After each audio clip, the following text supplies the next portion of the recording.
Inamin ni Senadora Imee Marcos na may hidwaan sila ni House Speaker Ferdinand Martin Romualdez. Nagsimula raw ang kanilang alitan nang sabihan niya ang Speaker na huwag awayin ang pamilya Duterte.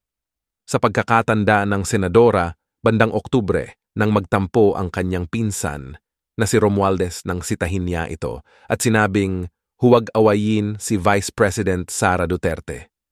Okay naman kami. Masaya naman si Speaker at sama-sama ko naman yan, pinsan ko nga. Kaso bandang October, alam ko na nagtampo sa akin kasi dinidedman na rin ako.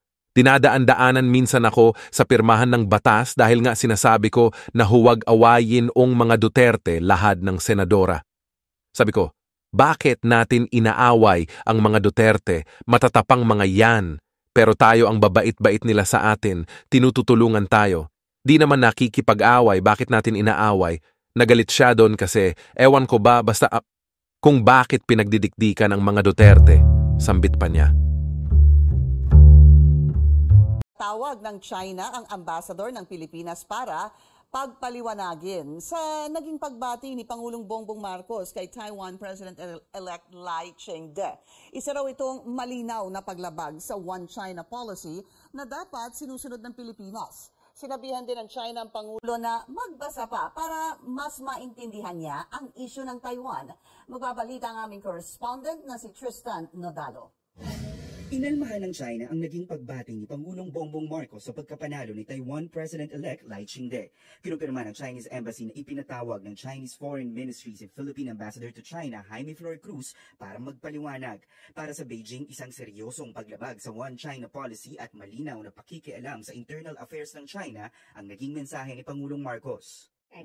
Whatever the results of the election, the basic fact that there's only one China in the world and Taiwan is part of China will not change. And the international community's prevailing consensus on upholding the one China principle will not change.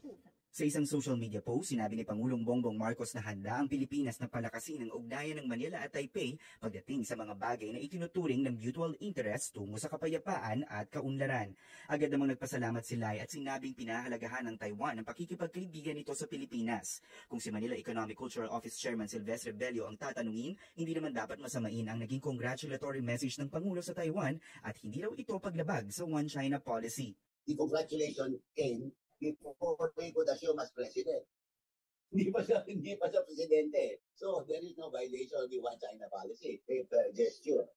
Kasi naman, in every contest, may nananalo. And usually yung nanalo, agad-agad nakakatanggap ng kadami-daming congratulation. Pero sakaling lumala ang tensyon sa Taiwan at ituloy ng China ang plano nitong reunification, nakahanda umanong Pilipinas sa anumang contingency, lalo na't nasa halos 200,000 Pilipino ang posibleng maapektuhan. We are aware of the tense situation between Taiwan and China. So, conscious of our responsibility sa ating mga countrymen, especially ang ating OFW, we have a standing contingency plan. Naka-in-place dyan. Usap na ni Albay 1st District Congressman Edsel Lagman ang mga alkalde sa kanyang distrito ukol sa posibleng pagsasampa ng reklamo sa Commission on Elections laban sa mga grupong nagsusulong ng People's Initiative. Ito'y kaugnay sa umano'y 100 pisong bayad sa pirma ng bawat botante sa petisyon para sa charter change o CHACHA. Ayon kay Lagman, tuloy pa rin daw ang pangangalap ng mga lagda para sa People's Initiative at may bagong diskarte pa nga raw ang mga gumagawa nito. Yung perang pambili ng sa tao, hindi na ibinigay sa tao yata, pero ang ginawa ay pinakain sa tao. Meron silang parang silang nagparte. Pwedeng ang initial jurisdiction ay sa COMELEC.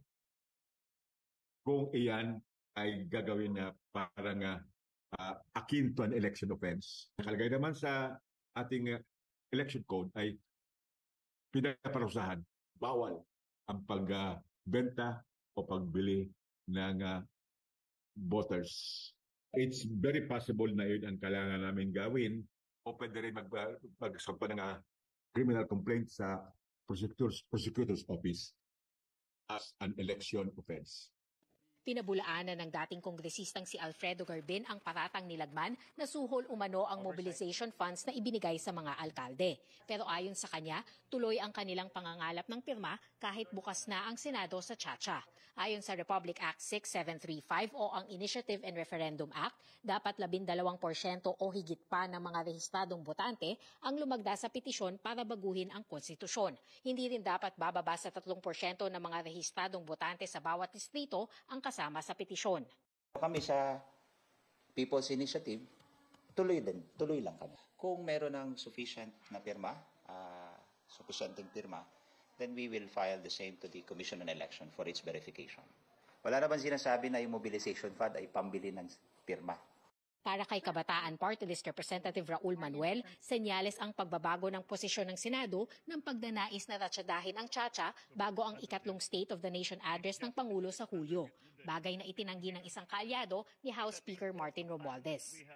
Tingin natin, mas nararamdaman natin ang desperasyon para baguhin na talaga ang Constitution. Kasi all routes possible are being explored. Wala namang instructions na gano'n na let's do this, let's push this. Yung sinasabi nga kanina, narinig ko na iririgalo sa SONA. There's no such thing. Inaasahang iinit pa ang usapin sa Chacha sa Kongreso sa pagbabalik sesyon ng mga mambabatas sa susunod. Sa pangalawang pagkakataon, nagsalita po si BBM taliwas sa kanyang presidential insan, si House Speaker Ferdinand Martin Romualdez. Well, yung una po, nung nagsisimula na yung impeachment laban kay Inday Sara, nagsalita si PBBM, huwag niyong impeach si Sara, hindi karapat-dapat at hindi dapat ma-impeach si Inday Sara. Ngayon naman po, itong bribery initiative, yung pag-aamenda ng saligang batas sa pamamagitan po ng pag-amenda ng probisyon ng saligang batas sa Constituent Assembly na magkakaroon ng joint voting na mawalan ng boses ang mga senador. Kasi kapag separate voting po, gaya ng pagsasa sa batas, siyempre, yung 24 magbubutuhan kung anong majority, yun ang boto ng Senado, at yung Kongreso naman, yung 318, magbubutuhan kung ano yung boto ng mayorya sa 318 na mga mambabata sa mababang kapulungan, yun ang desisyon. Abay, ang gusto nila, yung pag-amenda ng konstitusyon, at tingin ko marami silang amendahan, kasama na yung pagbubuwag sa Senado at pagiging parliamentarian, walang boses ang Senado kasi alam nila, hindi naman papayag ang Senado na buwagin ng kanilang mga sarili. So, nagsalita ang PBBM. Masyadong divisive. Masyadong maghahati-hati sa taong bayan. Unang-una. Pangalawa, siya ay naging senador din. Hindi siya papayag na mabuwag ang Senado. Kaya ang sabi niya, Senado, kayo na ang gumawa ng mga proposals para maamidahan yung mga economic provisions. At ang pagkakaintindi ko kay Senate President Zubiri, baka nga hindi na kinakailangan ng pag-amenda ng saligang batas. Baka ordinaryong batas, po pwede na yan. Dahil tingnan nyo naman, yung Public Service Act natin na amendahan at yung telecoms na dati bawal ang mga dayuhan, mamuhunan, ay po pwede na. Pero ngayong alam natin, pwede naman pala magsalita ang presidente.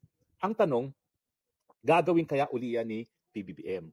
At siyempre, ano naman ang implikasyon yan sa liderato ni Speaker Martin Romualdez sa Kamara?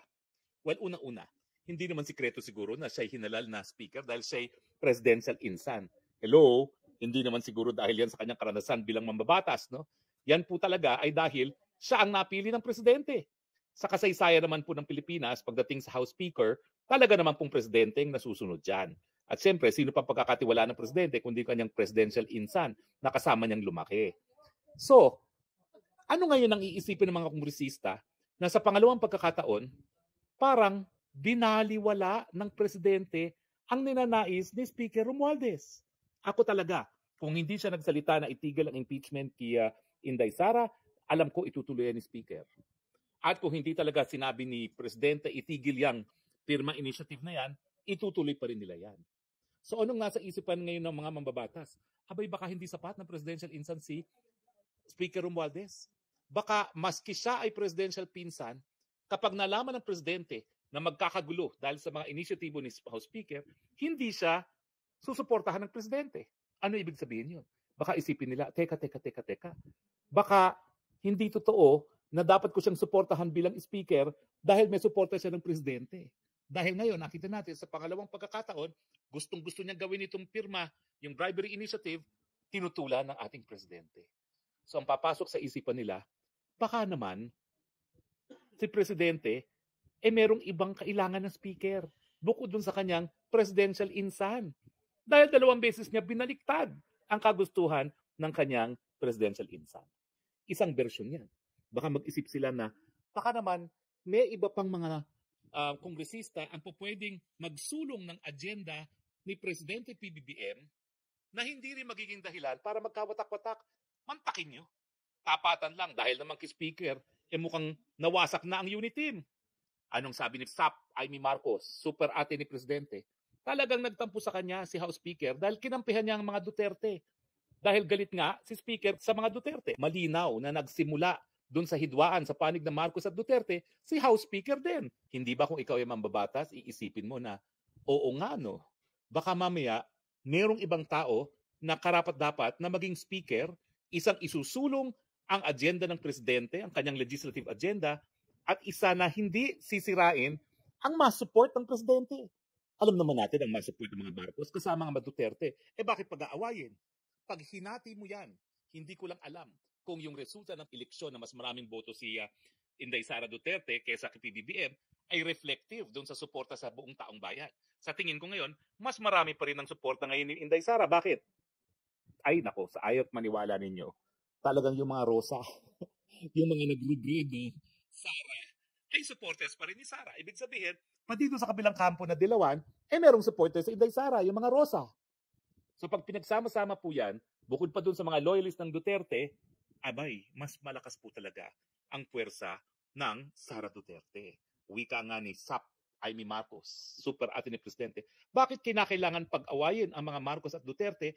Wala naman dahilan para mag-away. Pati nga yung mga marites na nagdi-distab si PRRD, naku, nanggagaling po yan sa mga intrigero na nais masira ang samahan ng Marcos at ng Duterte. Mas nakukonvince ako na dapat bumalik ako sa Kongreso para naman magkaroon ng boses ang mga puwersa natin sa Kongreso. Mantakin mo. Ni isa wala nagsasalita para kay Inday Sara Duterte, si Claudie Bautista na nag-privilege speech, siya lang. Doon sa impeachment, walang nagsasalita para depensa ng Inday Sara Duterte. So ngayon iniisip ko, ano kaya? Bumalik na lang ako ng Kongreso. Although siyempre, ambisyon yun na maging senador. Hindi naman ako naging mapalad, no? But siguro later on. Pero ngayon ang tingin ko dapat paramihin ang hanay natin, mga nagmamahal sa bayan, dyan sa Kongreso. At kung ako'y kongresista, sasabihin ko sa inyo, ino-nominate ko si Gloria Macapagal Arroyo para maging speaker.